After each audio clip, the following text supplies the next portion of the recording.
The 21st month of my imprisonment is well on its way. My friends took it for granted that I would write and produce another book.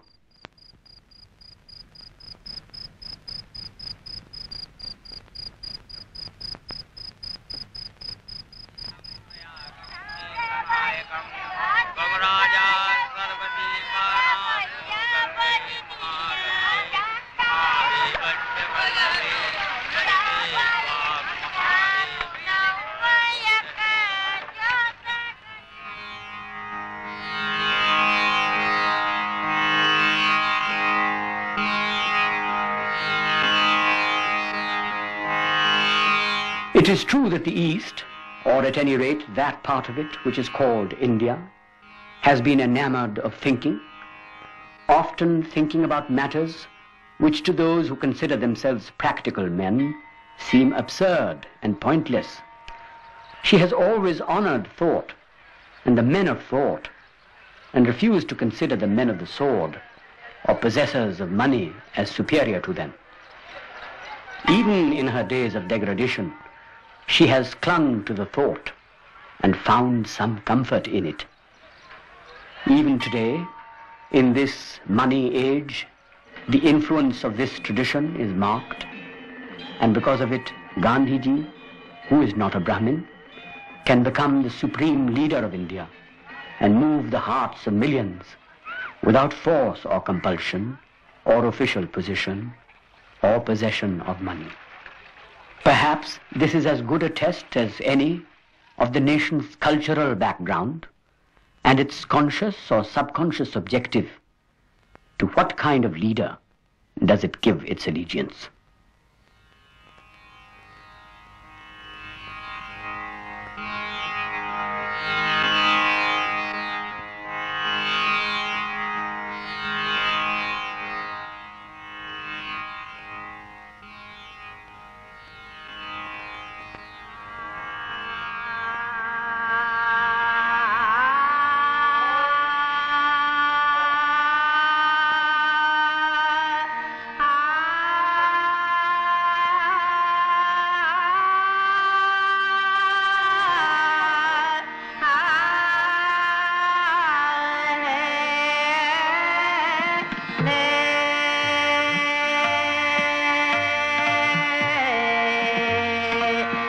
From these dim beginnings of long ago flow out the rivers of Indian thought and philosophy, of Indian life and culture and literature, ever widening and increasing in volume, and sometimes flooding the land with their rich deposits.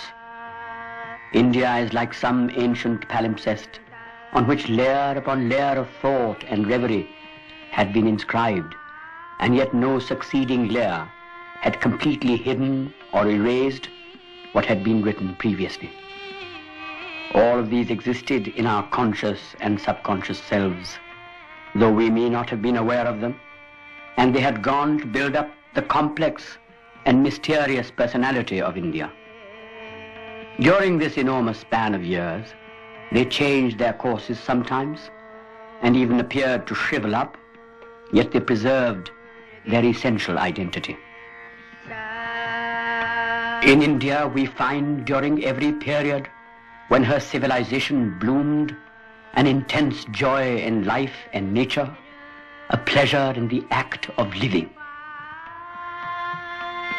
It is inconceivable that a culture or view of life based on otherworldliness or world worthlessness could have produced all these manifestations of vigorous and varied life.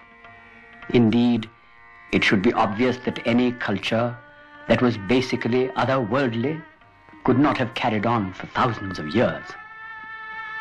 We can never forget the ideas that have moved our race, the dreams of the Indian people through the ages, the wisdom of the ancients, their toleration of ways other than theirs, their capacity to absorb other peoples and their cultural accomplishments, to synthesize them and develop a varied and mixed culture. We will never forget them or cease to take pride in that noble heritage of ours. If India forgets them, she will no longer remain India, and her joy and pride will cease to be.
War has ended in Europe and Asia. The atom bomb became the symbol of the new age. The use of this bomb and the tortuous ways of power politics brought further disillusion. The old imperialisms still functioned. June 15, Friday, 8 a.m. 10 minutes ago, we were informed that we were unconditionally released. I came from the long seclusion of prison to crowds and intense activity.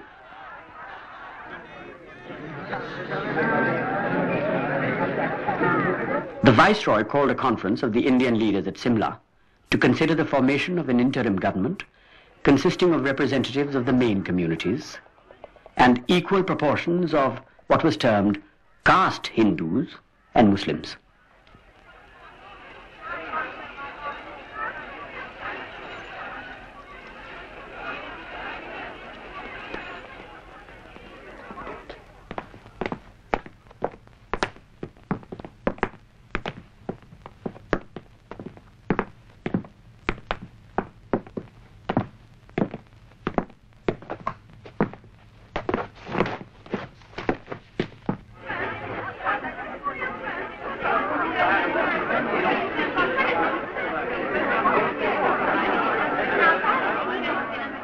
Six days ago, my colleagues and I sat on the chairs of high office in the government of India. It is with no joy in my heart that I commend these proposals to you, though I have no doubt in my mind that this is the right course. For generations we have dreamt and struggled for a free and independent, united India, but we failed in finding a solution to the communal problem agreeable to all parties concerned, and certainly we must share the blame as we have to shoulder the consequences of this failure.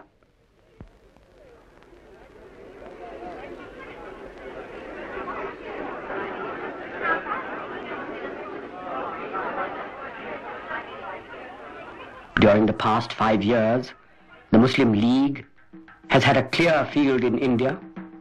The Congress was almost continually under ban and in prison. We have thus had no approach to the Muslim masses, and they have been fed with lies, both by the League and government propagandists. Mahatma Gandhi, while opposed to partition, proposed a form of self-determination whereby in the Muslim majority provinces, both Muslims and Hindus would vote on the issue of separation.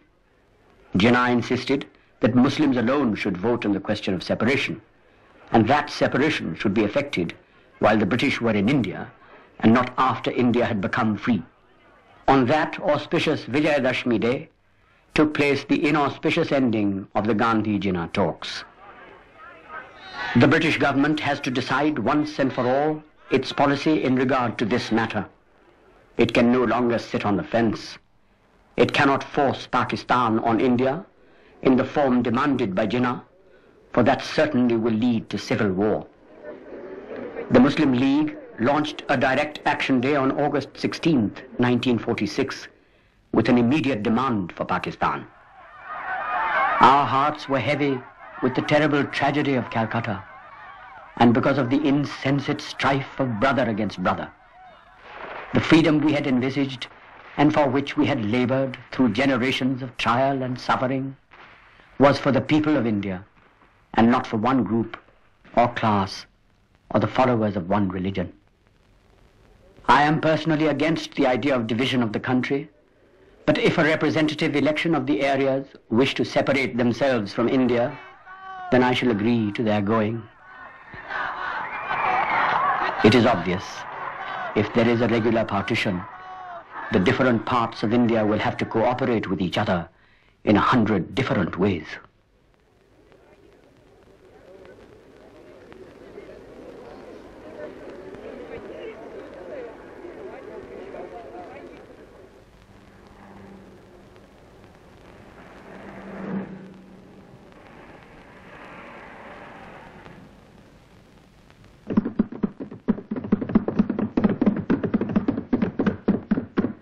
Long years ago, we made a tryst with destiny And now the time comes when we shall redeem our pledge, not wholly or in full measure, but very substantially.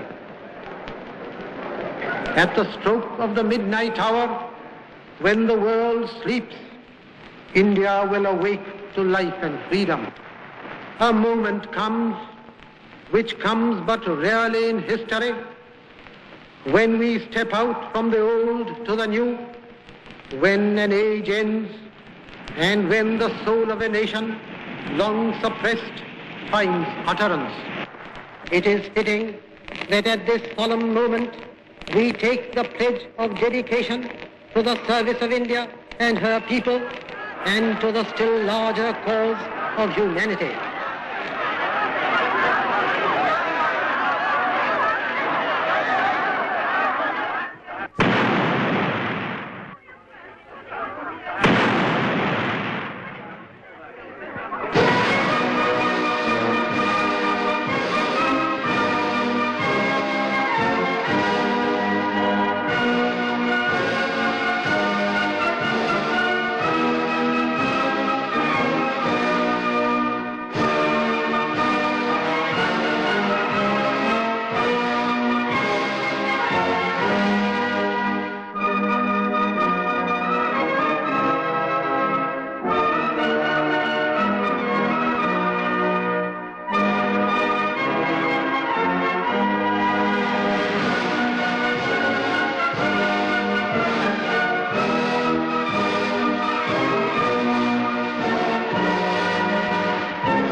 Babada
The battle of our freedom is fought and won, but another battle no less important than what we have won still faces us.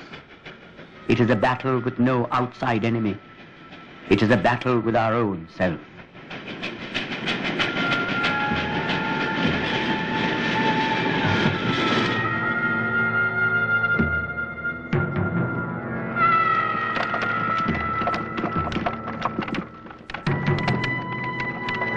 In the Punjab, in both East and West, there was disaster and sorrow.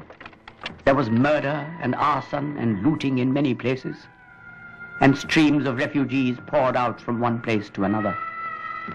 Our foundations have been shaken, and our standards seem to have disappeared. I cannot think of the people in Pakistan as strangers. They have been our countrymen, and neither they nor we can rid ourselves of the past or forget our close kinship. I can assure the people of Pakistan that India has no aggressive designs against any country, least of all against Pakistan. We want Pakistan to live in peace and to progress and to have the closest ties with us. There never will be aggression from our side.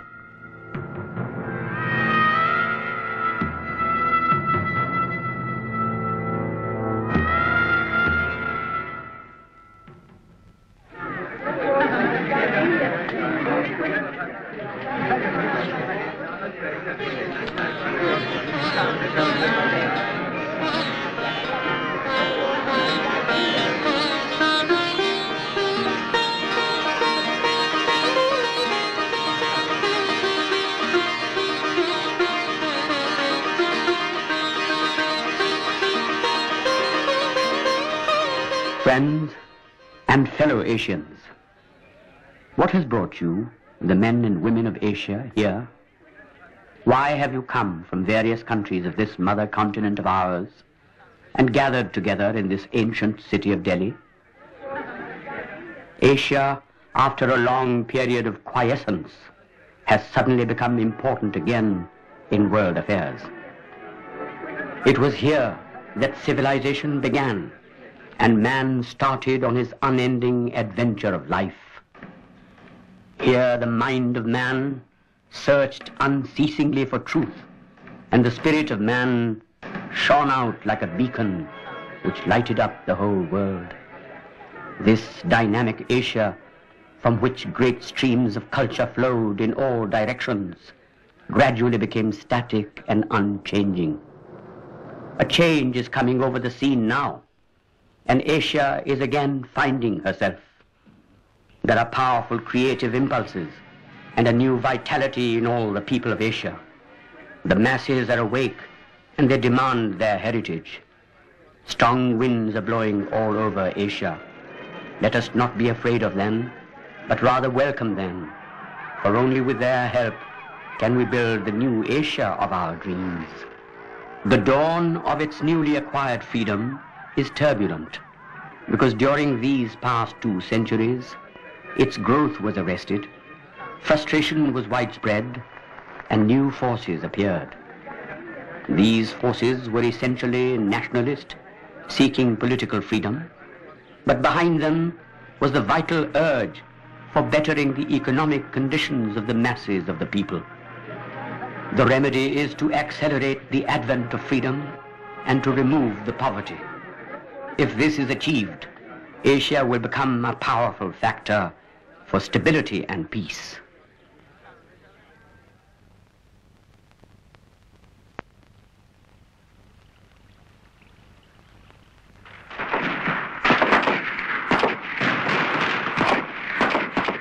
October 1947. Considerable parts of the Jammu and Kashmir state have been overrun by raiders from outside, well armed and well equipped, and they have sacked and looted the towns and villages and put many of the inhabitants to the sword. Frightfulness suddenly descended upon this lovely and peaceful country.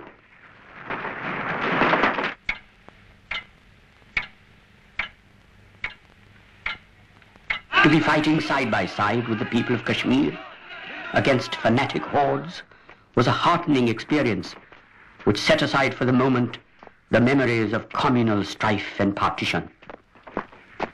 I trust in this defense we shall give a demonstration to all India and to the world how we can function unitedly and in a non-communal way in Kashmir.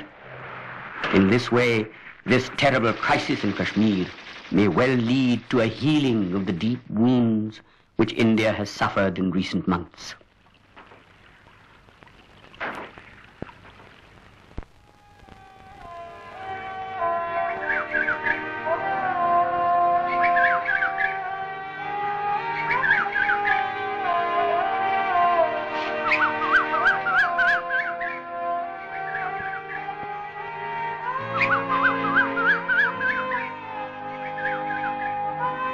The world of today has achieved much, but for all its declared love for humanity, it has based itself far more on hatred and violence than on the virtues that make man human. Not mere killing, for man must die, but the deliberate and persistent propagation of hatred and falsehood, which gradually become the normal habits of the people. It is dangerous and harmful to be guided in our life's course by hatreds and aversions, for they are wasteful of energy and limit and twist the mind and prevent it from perceiving the truth.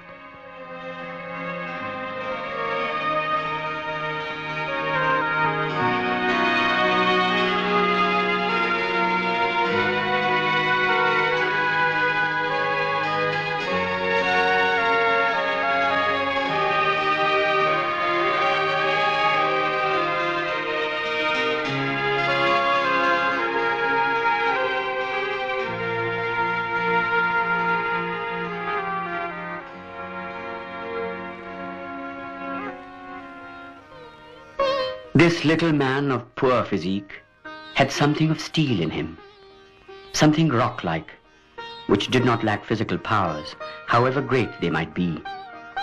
His calm, deep eyes would hold one and gently probe into the depth. His voice, clear and limpid, would purr its way into the heart and evoke an emotional response. His language was always simple and to the point.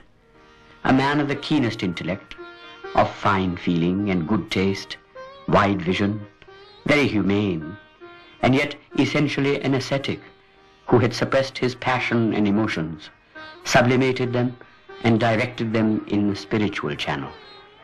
A tremendous personality, drawing people to himself like a magnet and calling out fierce loyalty and attachments, and this so utterly unlike a peasant. And yet withal, he is the great peasant, with a peasant blindness to some aspects of life.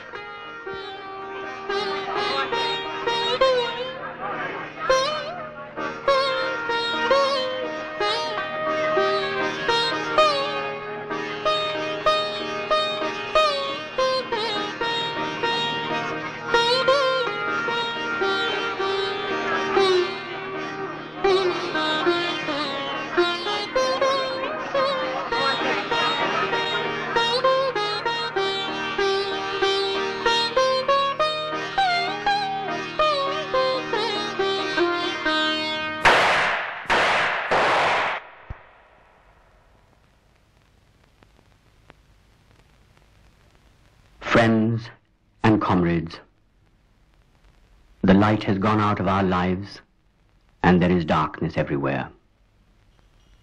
Our beloved leader, Bapu as we call him, the father of the nation, is no more. We will not run to him for advice and seek solace from him. And that is a terrible blow, not to me only, but to millions and millions in this country. A madman has put an end to his life, for I can only call him mad who did it. And yet there has been enough poison spread in this country during the past years and months. And this poison has had an effect on people's minds. We must face this poison. We must root out this poison. And we must face all the perils that encompass us, and face them not madly or badly, but rather in the way that our beloved teacher taught us to face them.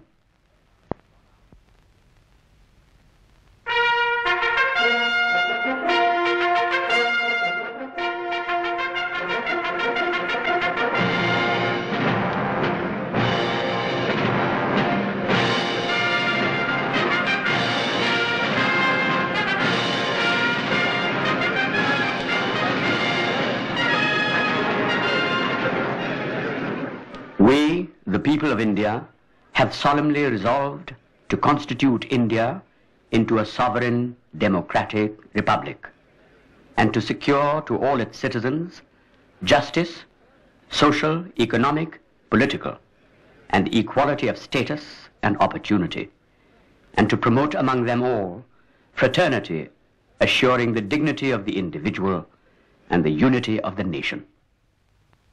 In our Constituent Assembly, this 26th day of November 1949, do hereby adopt, enact, and give ourselves this Constitution.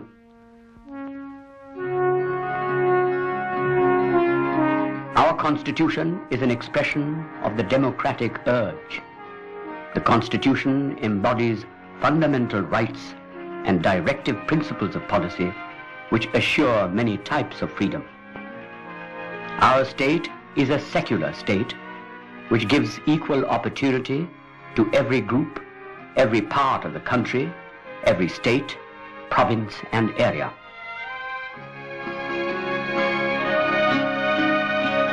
It is not enough to talk of political unity. We must have emotional unity, which does away with provincial barriers, with caste barriers, or communal or religious barriers. We stand for democracy and for socialism, not necessarily in any doctrinaire sense, but in the sense that we stand for some basic principles of socialism. We say that our aim is a socialist pattern of society, something which affects the whole community, helps all the people in the country to raise their level of living and reduce the big differences that may exist. Today there is in India a certain vulgarity about the difference in people's standards. There are the very well-to-do and the very poor. It is inherent in the circumstances. You cannot get rid of that by simply cutting off the heads of the tall people. You want people to grow. You do not want to shorten all of them. The basic thing, I believe, is that wrong means will not lead to right results. And that is no longer merely an ethical doctrine, but a practical proposition. Thus, violence cannot possibly lead today to a solution of any major problems, because violence has become much too terrible and destructive. The question arises as to what our ultimate objective should be. Democracy and socialism are means to an end, and not the end itself. We talk of the good of society. Is this something apart from transcending the good of the individual composing it?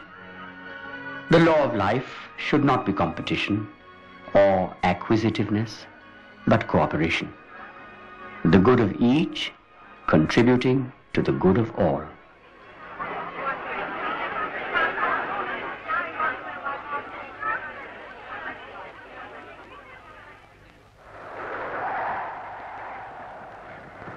Production today is the first priority, but production by itself is not enough, for this may lead to an even greater concentration of wealth in a few hands, which comes in the way of progress, and which, in the context of today, produces instability and conflict.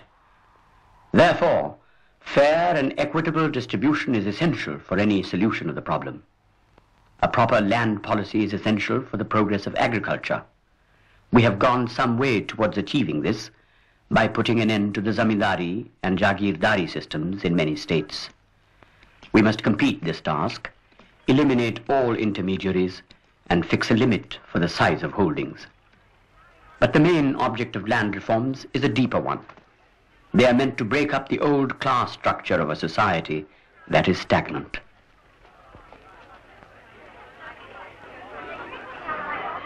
The main plan is a big one, embracing innumerable activities in the country.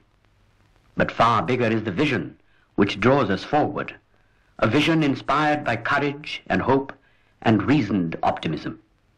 Let us have faith in our country and ourselves. Above all, the plan is a program of work. Let us all become partners in this great enterprise of building a new India.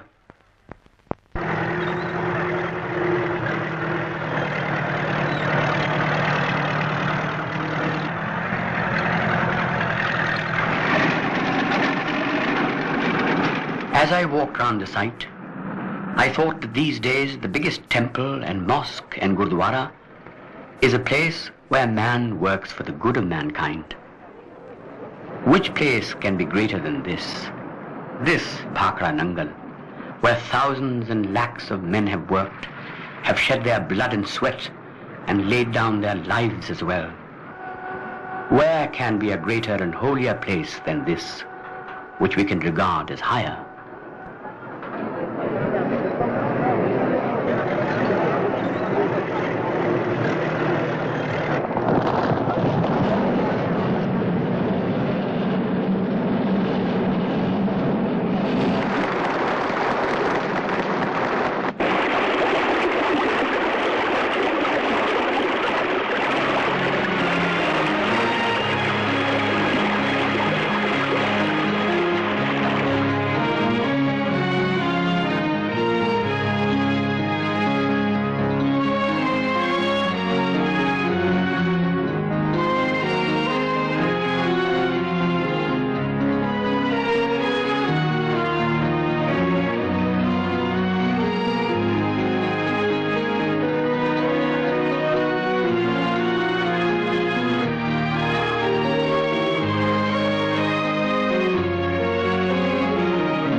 So far as we are concerned, we are definitely committed to encouraging science and technology, encouraging it not only in its various technical fields, but to build up the scientific temper, a scientific approach to life's problems. One of the biggest things that we have done since independence is the development of our magnificent national laboratories all over India. If we had done nothing else during the last 5 years but the development of these laboratories, we would have had some reason to take credit for our achievement.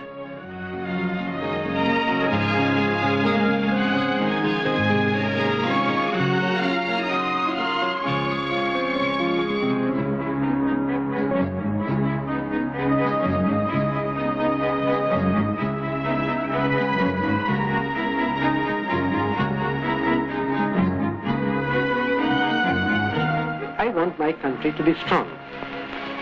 And I want the strength of my country is going to be, apart from economic health and progress, the unity of my country and self-reliance in my country. Our object is to arrive at a stage when we do not depend upon outside countries for any kind of help, whether financial or mechanical. That is what is called, broadly speaking, the take-off stage.